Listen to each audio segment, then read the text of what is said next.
So hi Beshies, this is Kat Vlog. So kasama po pala natin bagong bukas ng JT Cafe and Sweets here in Al-Wakra Souk. Kasama natin ang nag-iisang CEO ng JT Cafe, si Sir Roland. Hello po. Yes. Salamat po sa support at salamat po even sa pagla-likes nyo pa lang po. Salamat po. I appreciate you all po.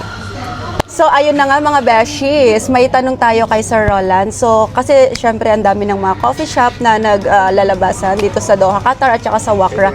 So ang tanong ko kay Sir Roland is kung ano yung masishare nila sa ating mga Beshies kababayan dito sa Doha na kakaiba na pupuntahan or babalik-balikan dito sa ating JT Cafe. Wow!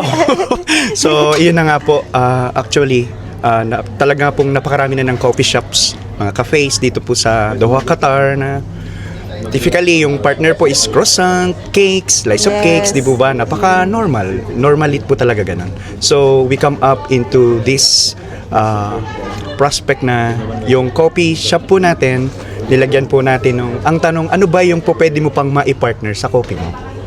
Bukod sa kasama mo, of course. Yeah, bukod sa kasama mo, yes.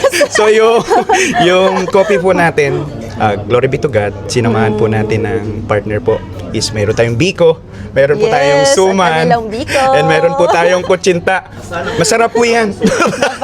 Naubos na nga lang po. Filipino delicacies, must try. And ganun din, meron din po tayong muffins, vanilla muffins, chocolate muffins, cookies, and meron po tayong chocolate croissant.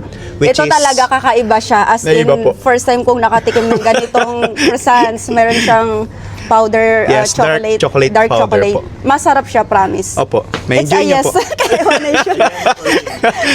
Opo, salamat po. Location niya pala, sir? Ang location po natin, nandito po tayo sa Old Souk, Wakra. Tabi po tayo ng Golden Tulip and Sarah Flower Shop. Yes. Zone 1 po. Yes po, malapit lang po tayo dito. Timing po?